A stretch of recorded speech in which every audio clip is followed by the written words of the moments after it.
അമേരിക്കയിൽ ജോലി ചെയ്യുന്ന മലയാളി IT പ്രൊഫഷണലുകൾക്കും H1B/L1 വിസയിൽ കഴിയുന്നവർക്കും ഗ്രീൻ കാർഡിനായി കാത്തിരിക്കുന്നവർക്കും വളരെ പ്രധാനപ്പെട്ട ചില ഇമിഗ്രേഷൻ മാറ്റങ്ങളാണ് ഇപ്പോൾ ചർച്ചയാകുന്നത്. വൈറ്റ് ഹൌസിൽ നിന്നുള്ള പുതിയ ഇമിഗ്രേഷൻ നയങ്ങൾ വിദേശ തൊഴിലാളികളുടെ ശമ്പളം, H1B visa, green card processing, visa കാലാവധിയിലെ പരിശോധന തുടങ്ങിയ കാര്യങ്ങളിൽ വലിയ മാറ്റങ്ങൾക്ക് വഴിയൊരുക്കുകയാണ്. അപ്പോൾ ഈ മാറ്റങ്ങൾ എന്തൊക്കെയാണ്? അമേരിക്കയിൽ ജോലി ചെയ്യുന്ന മലയാളികൾക്ക് ഇതിന്റെ ഗുണങ്ങളും വെല്ലുവിളികളും എന്തൊക്കെയാണ് എന്നാണ് നമ്മൾ ഇന്ന് വിശദമായി നോക്കുന്നത്. ആദ്യം പറയേണ്ടത് വിദേശ തൊഴിലാളികൾക്ക് നൽകേണ്ട ശമ്പള നിരക്കുകളെ കുറിച്ചാണ്. അമേരിക്കൻ തൊഴിലുടമകൾ വിദേശ തൊഴിലാളികൾക്ക് നൽകേണ്ട ശമ്പള നിലവാരം കൂടുതൽ കർശനമാക്കാനുള്ള നടപടികളാണ് ഇപ്പോൾ ശ്രദ്ധയിൽപ്പെടുന്നത്. നിലവിൽ ലെവൽ 1 മുതൽ ലെവൽ 4 വരെയുള്ള വേജ് ലെവൽസ് ആണ് പ്രധാനമായും ഉപയോഗിക്കുന്നത്.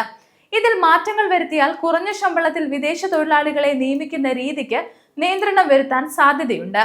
അതായത് അമേരിക്കൻ തൊഴിലാളികൾക്ക് ലഭിക്കേണ്ട അവസരങ്ങൾ സംരക്ഷിക്കുക എന്നതാണ് ഇതിന്റെ പ്രധാന ലക്ഷ്യം. ഒരുപക്ഷെ ഉയർന്ന സ്ഥാനങ്ങളിൽ ജോലി ചെയ്യുന്ന സീനിയർ IT പ്രൊഫഷണലുകൾക്ക് ഇത് ഗുണകരമാകാം. പക്ഷേ കുറഞ്ഞ ശമ്പളത്തിൽ ജോലി ചെയ്യുന്ന H1B ജീവനക്കാർക്കും ചില കൺസൾട്ടിംഗ് കമ്പനികളിൽ ജോലി ചെയ്യുന്നവർക്കും കൂടുതൽ പരിശോധനകൾ നേരിടേണ്ടി വരാം.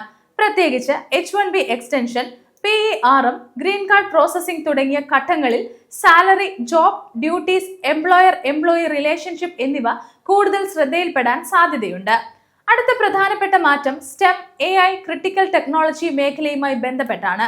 അമേരിക്കയുടെ ടെക്നോളജി മേഖല കൂടുതൽ ശക്തിപ്പെടുന്നതിനായി ആവശ്യമായ വിദേശ തൊഴിലാളികളെ രാജ്യത്ത് നിലനിർത്താൻ സർക്കാർ കൂടുതൽ പ്രാധാന്യം നൽകുന്ന സമീപനമാണ് സ്വീകരിക്കുന്നത്. സയൻസ്, ടെക്നോളജി, എഞ്ചിനീയറിംഗ്, മാത്തമാറ്റിക്സ് അഥവാ STEM മേഖലയിൽ ജോലി ചെയ്യുന്നവർക്ക് ഇതിലൂടെ കൂടുതൽ അവസരങ്ങൾ ലഭിക്കാം. പ്രത്യേകിച്ച് ഗവേഷകർ, എഞ്ചിനീയർമാർ, AI വിദഗ്ധർ തുടങ്ങിയവർക്ക് എംപ്ലോയ്മെന്റ് ബേസ്ഡ് ഇമിഗ്രേഷൻ വഴി മുന്നോട്ടു പോകാനുള്ള സാധ്യതകൾ പരിശോധിക്കാം. EB1, EB2, national interest waiver പോലെയുള്ള ഗ്രീൻ കാർഡ് വിഭാഗങ്ങളിൽ യോഗ്യതയുള്ളവർക്ക് ഇത് ശ്രദ്ധിക്കേണ്ട ഒരു മേഖലയാണ്. എന്നാൽ ഇവിടെ മറ്റൊരു വശം കൂടെയുണ്ട്.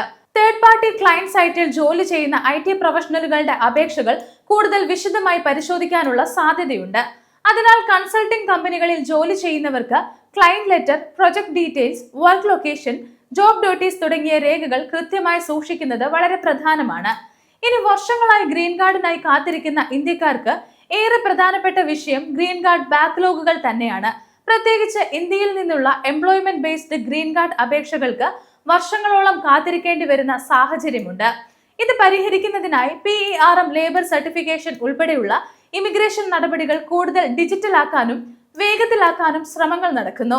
PERM ആണ് പല എംപ്ലോയ്മെന്റ് ബേസ്ഡ് ഗ്രീൻ കാർഡ് അപേക്ഷകളുടെയും പ്രധാനപ്പെട്ട ആദ്യഘട്ടം.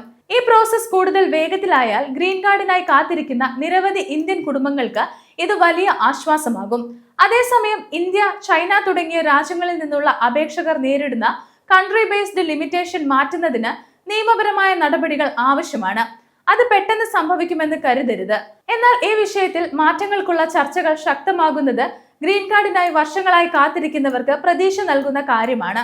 അടുത്തതായി H1B രജിസ്ട്രേഷനുകളും ഇമിഗ്രേഷൻ ഫ്രോഡ് പരിശോധനകളുമാണ്. ഒരു വ്യക്തിക്ക് വേണ്ടി ഒന്നിലധികം കമ്പനികൾ വ്യാജമായി H1B രജിസ്ട്രേഷൻ നൽകുന്നത് തടയാൻ പരിശോധനകൾ ശക്തമാക്കുകയാണ്. കൺസൾട്ടിംഗ് കമ്പനികൾ, ഡ്യൂപ്ലിക്കേറ്റ് രജിസ്ട്രേഷൻസ്, പേറോൾ സംബന്ധമായ ക്രമക്കേടുകൾ തുടങ്ങിയവയും കൂടുതൽ പരിശോധിക്കപ്പെടാം. ഡിജിറ്റൽ ഐഡന്റിറ്റി, ബയോമെട്രിക് വെരിഫിക്കേഷൻ തുടങ്ങിയ സംവിധാനങ്ങൾ ഉപയോഗിച്ച് ഓരോ അപേക്ഷകന്റെയും വിവരങ്ങൾ കൂടുതൽ കൃത്യമായി പരിശോധിക്കാനുള്ള ശ്രമങ്ങളും ഉണ്ടായേക്കാം.